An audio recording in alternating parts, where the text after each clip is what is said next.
Bonsoir les amis, j'espère que vous allez à merveille. Vous avez été nombreuses et nombreux à me demander une vidéo sur les avantages en nature. Eh bien mes amis, le sujet tombe à point nommé parce qu'il est au moins au carrefour de trois domaines, à savoir la législation fiscale, la législation sociale et la technique comptable qui couronne le tout, puisque c'est grâce à la comptabilité que l'on va rendre compte justement, mes amis, de l'application des dispositions fiscales d'une part et sociales d'autre part. Donc mes amis, en réalité, les avantages en nature n'ont pas été suffisamment bien définis par le droit comptable, fiscal et social. Mais on peut quand même définir ces avantages en nature, mes amis, comme étant des éléments fournis gratuitement par l'employeur aux salariés à son usage privé, bien entendu, sans contrepartie, ou alors avec une participation inférieure à la valeur réelle de l'avantage consenti.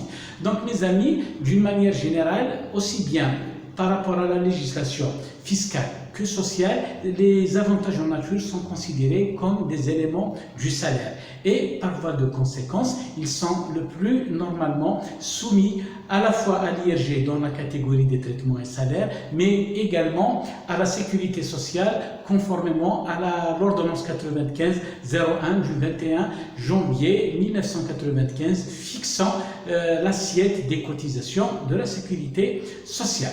Donc mes amis, en réalité, ce thème-là, il est à la fois facile et relativement complexe. Pourquoi est relativement complexe? Parce que ça se passe en deux étapes. D'abord, on va comptabiliser l'avantage en nature, puis on va l'extourner par la suite, de manière à ce qu'il ne profite pas deux fois aux salariés, n'est-ce pas? Mais il est en réalité également simple, puisque la technique comptable de mes amis, grâce à sa logique, grâce à son bon sens, nous permettra de comprendre très facilement ce mécanisme. Donc suivez avec moi, mes amis, le cas pratique que j'ai préparé pour vous. Nous allons d'abord le lire comme nous avons l'habitude de le faire, puis le résoudre, et suivez avec moi avec le minimum d'attention. Vous pourrez le comprendre parfaitement, puisque moi-même je l'ai compris et je peux dire que je le maîtrise à présent. Parfait mes amis, donc lisons ensemble l'énoncé. Donc on vous dit que la salle Prévert, qui emploie M. Hamad comme DFC, prend en charge le loyer d'un appartement qu'elle a mis à sa disposition. Donc la salle Prévert, bien entendu, veut encourager notre employé Hamad en mettant à sa disposition donc ce logement. Donc cette société lui permet de faire des économies, puisque s'il devait louer lui-même l'appartement, il lui aurait coûté 30 000 dinars par mois.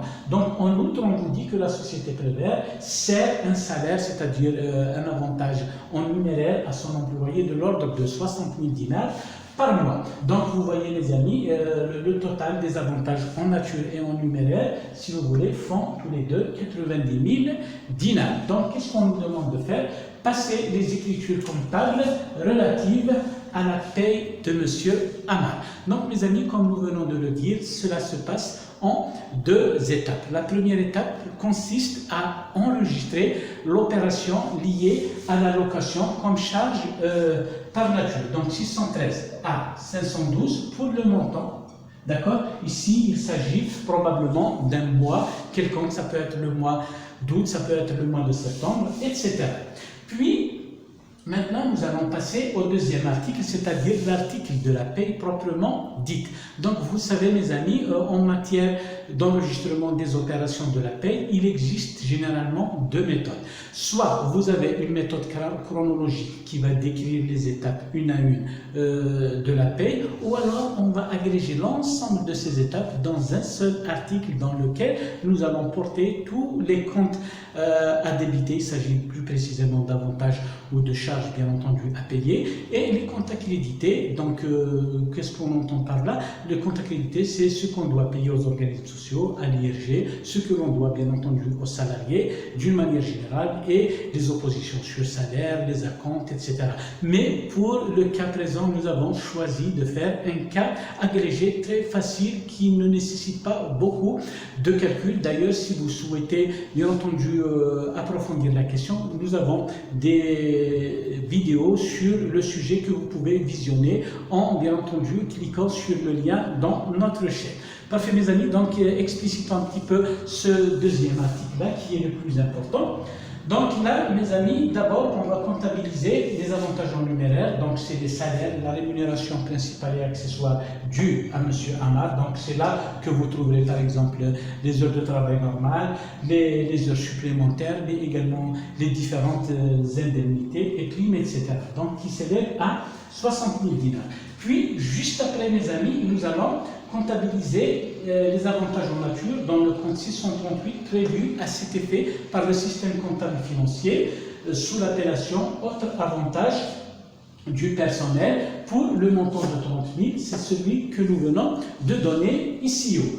Puis maintenant nous avons dit, une fois terminé avec les comptes débiteurs, nous allons passer aux comptes accrédités. Donc nous allons commencer d'abord par la sécurité sociale. Donc nous allons créditer le 431 pour les 9% de la part ouvrière que nous allons comptabiliser sur la base, bien entendu, du salaire de poste. 60 000 à 30 000 nous font 90 000 fois 9%, ça va nous donner, mes amis, 8 100.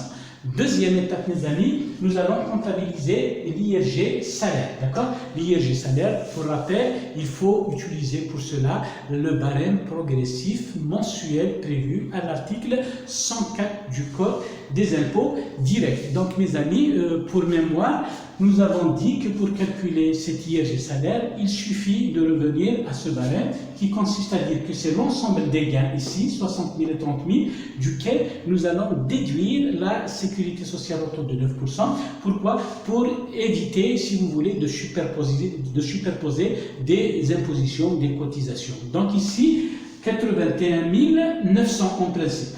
90 000 moins 8 100, donc ça va nous faire 81 900, vous voyez ici. Comme nous sommes situés, mes amis, dans la troisième tranche du barème progressif de l'IRG, nous allons déduire, bien entendu, 30 000. Parce que la troisième tranche démarre de 30 000, bien entendu, il se termine à 120 000, mais nous allons nous arrêter à 81 900. Bien entendu, la troisième tranche, mes amis, est soumise au taux de 30%, n'est-ce pas? Auquel, bien entendu, nous devons rajouter le cumul trouvé dans la tranche précédente, dans la deuxième tranche, c'est 4 000 dinars, nous allons les rajouter ici. Souvenez-vous, comme les salaires, nous avons dit, bénéficient d'un abattement, toujours conformément à l'article 104, cet abattement est calculé au taux de 40% du montant brut, bien entendu, de l'IRG, mais bien entendu, il y a une conditionnalité. Si on trouve un montant inférieur à 1000, nous allons maintenir 1000. Si le montant de l'abattement dépasse 1500, nous allons nous arrêter au plafond de 1500. Et comme notre salaire ici est important, donc forcément, le montant plafond est de 1500, nous allons lui accorder bien entendu un abattement de 1500. Vous faites le calcul, mes amis, et vous devez trouver en quelque sorte 18 070, ce que vous pouvez vérifier chez vous. Parfait, mes amis. Maintenant, quels sont les autres comptes qui conviennent de créditer? Le 613, location. Donc voilà. Qu'est-ce que vous remarquez, mes amis? Nous avons déjà débité le 613 loyer, et puis là, nous avons à le créditer une autre fois. Pourquoi, mes amis? Tout simplement pour le neutraliser. Parce que si on ne le crédite pas ici, nous risquons en quelque sorte d'attribuer cet avantage en nature à M.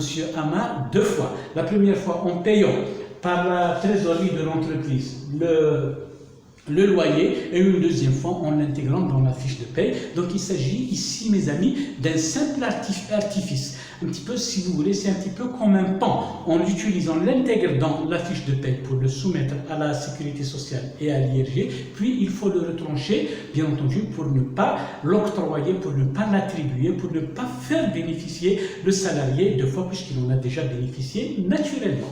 Parfait. Donc là, d'ailleurs, mes amis, pour mémoire, il y a certains comptables, certains praticiens qui préfèrent ici passer au crédit d'un compte de produits 75 autres produits de gestion courante. D'accord, mes amis? La finalité étant la même, puisqu'il s'agit de neutraliser la charge constatée antérieurement. Donc, vous voyez 613 au débit, 613 au crédit, ou alors vous constatez en produit, c'est exactement la même chose. Et le reste, mes amis, le solde, n'est-ce pas, vous allez le calculer tout simplement en faisant 90 000 moins 1100 moins l'IRG moins la sécurité sociale, et vous avez 33 830. C'est le montant que l'on devra verser à M.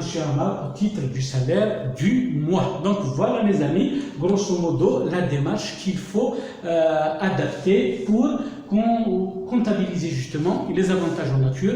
Souvenez-vous, d'abord, comptabilisation de l'avantage en nature par nature, comme son nom l'indique, c'est-à-dire ici il y a un compte de charge 613, mais ça pourrait être, si vous voulez, un autre avantage d'une quelconque nature. On va toujours nous référer au même process. Deuxième étape, mes amis, il faut le neutraliser. Une charge qui a été constatée au début, pour la neutraliser, il suffit de la mettre au crédit. Parfait, mes amis. Donc voilà, grosso modo, sur les avantages en nature. On peut également peut-être réserver une autre vidéo sur ça pour parler en quelque sorte de la nature de ces avantages et un petit peu mettre en profondeur, si vous voulez, cet éclairage dans la mesure où il y a certains avantages qui sont octroyés aux employés, mais qui ne sont pas forcément déboursés, comme ici, c'est le cas de la charge locative, mais les employés peuvent profiter par exemple des stocks de l'entreprise, peuvent par exemple occuper un logement de fonction qui figure au bilan de l'entreprise.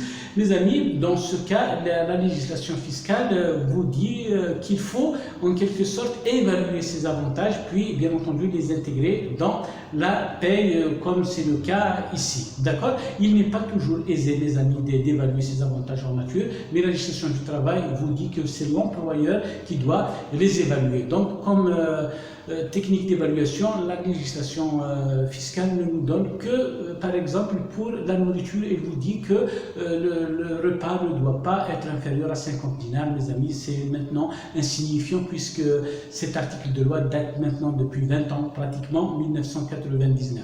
Donc voilà, mes amis, j'espère que cette vidéo vous aura été utile. Vous avez été nombreux et nombreux à l'attendre. J'espère qu'elle vous aura satisfait du point de vue, bien entendu, académique, curiosité et bien entendu connaissance d'une manière générale. J'espère vous retrouver très bientôt, mes amis, autour de nouvelles vidéos et d'ici là, passez un excellent week-end. Je vous retrouve dimanche. Au revoir.